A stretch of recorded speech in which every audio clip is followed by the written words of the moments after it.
More details are coming in from the tragic Ethiopian Airlines crash, which claimed the lives of 157 people, including 18 Canadians. To talk more about this horrific tragedy is our foreign affairs expert Lisa Daftari joining me from Los Angeles. Lisa, this tragedy was felt around the world as people from 35 countries were killed. Do we know yet what caused the crash? Not specifically, but there are some patterns that they're seeing. This is similar to the Lion Airlines flight that we saw in Indonesia in the fall.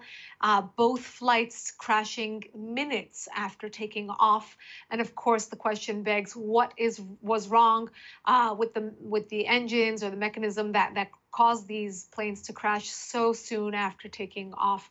So there will be investigations. Many countries not allowing their 737s to take off until there are some answers here, for fear that this is something that's more than just a coincidence and there's a pattern involved. So very, very sad. There are members of the UN, obviously citizens from the US and Canada and many other countries. So again, as you said, felt around the world.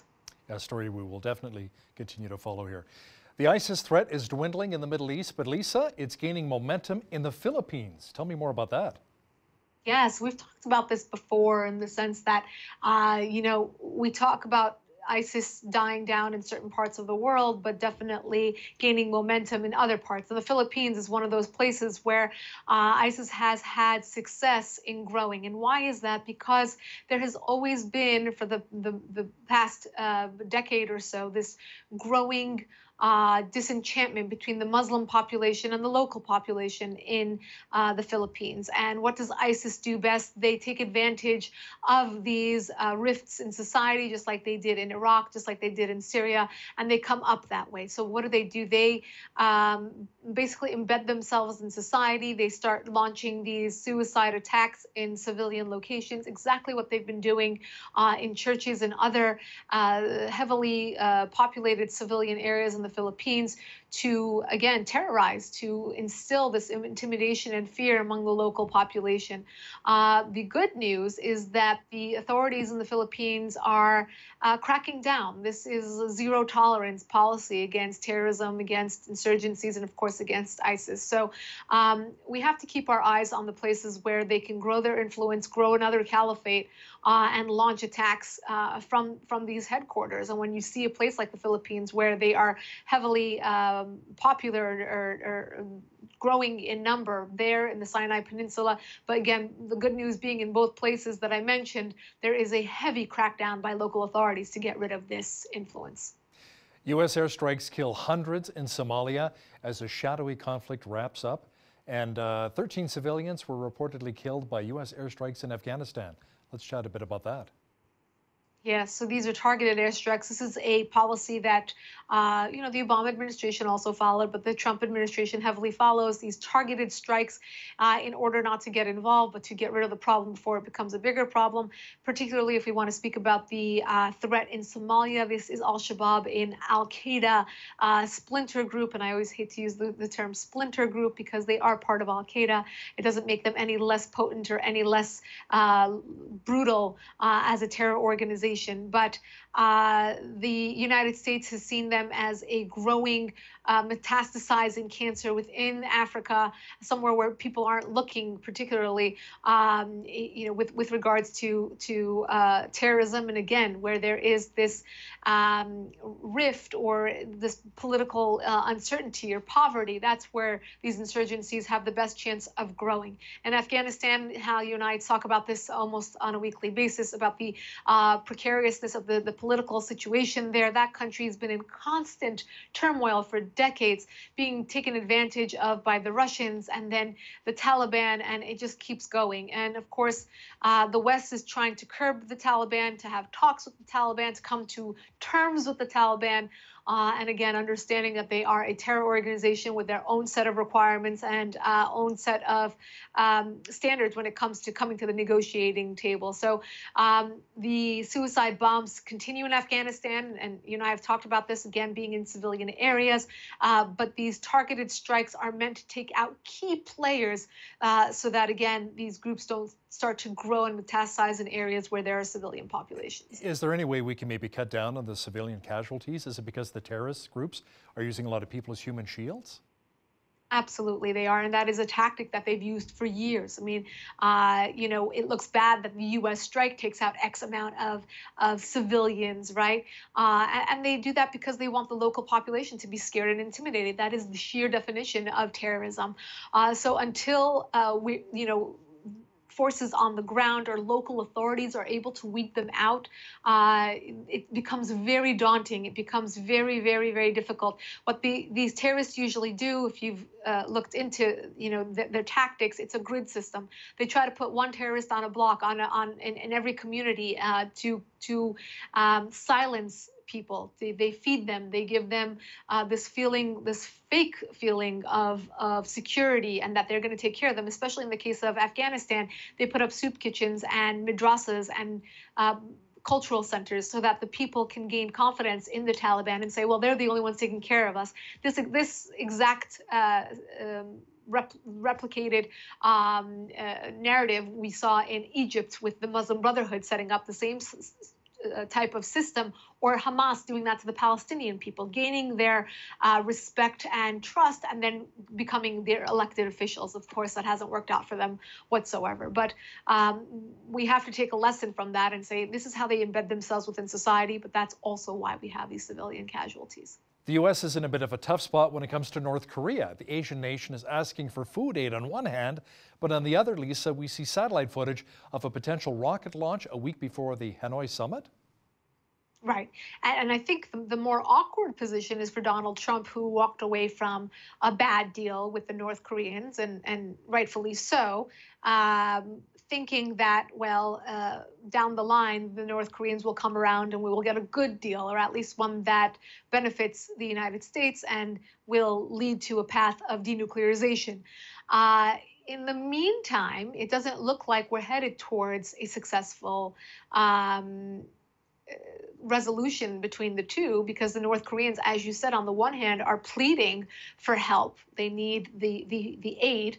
But on the other, as you said, there are these conflicting reports that even a week before they arrived to Hanoi, they were testing sites and active within their nuclear program.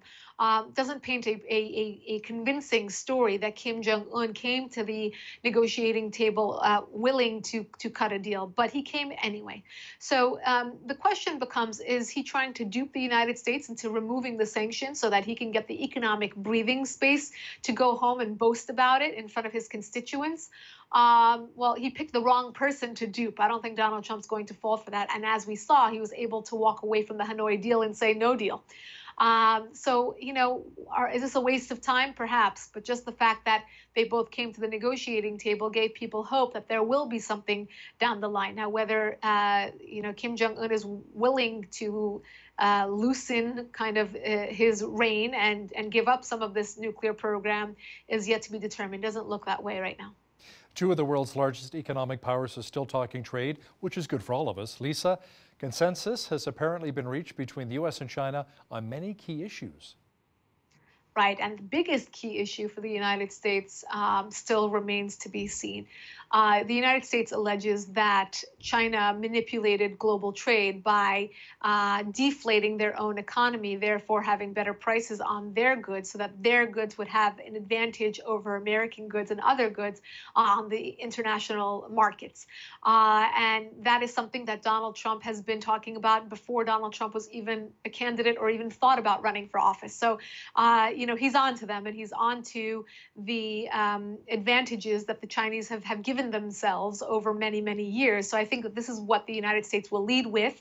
But we have reports that they have come to some sort of understanding on these key issues. And one report said that these aren't new issues. So perhaps this is the issue that they were able to come to a resolution about. Again, Donald Trump is after evening the playing field and having countries that have been taking advantage of certain global opportunities to pay their fair share. And this falls right under that category. Will the Chinese pay their fair share and play by the rules if they want to benefit from the global market? The problems in Venezuela continue, and we're talking, rotting food on trucks and power outages putting hospital patients at risk. Yes, this is so sad. If you see any of the footage coming out of Venezuela over the last 24 hours, there is a complete blackout, and people have obviously are challenged to find food and medical care and phone their loved ones. As we've said many times, Hal, this is going to get much worse before it gets any better. I don't think Maduro is going to give up. As we're seeing, he's not, but he's not going to give up so easily. He's holding on to whatever he can. It's going to be the revolution of attrition, meaning he will have to hold on and will hold on until his constituents and the military mostly kind of dwindle away and they start defecting to the point where he cannot hold on to power any longer. The Venezuelan opposition leader, Guaido, and his supporters have the backing of the international community, of the United States, of the West, of the UN, of the EU, many countries in the surrounding areas in Latin America.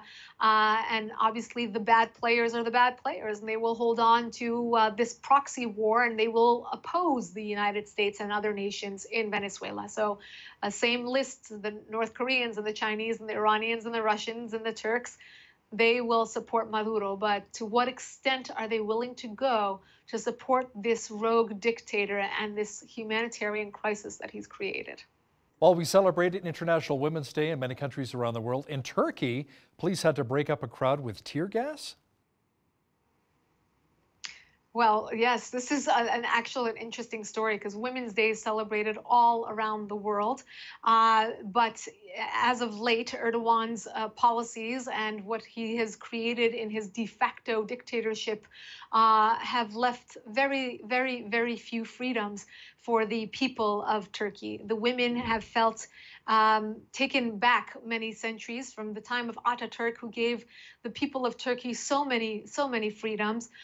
They're looking more like Saudi Arabia every single day. If you look at many of the freedoms that were taken away from the people, the fact that Erdogan has closed magazines and newspapers and television news stations and created really a de facto dictatorship to control the population. So now you have people on the street, and he won't have it. He won't have it because he knows what happened in Iran 40 years ago led to the toppling of that regime. He will not allow that to happen.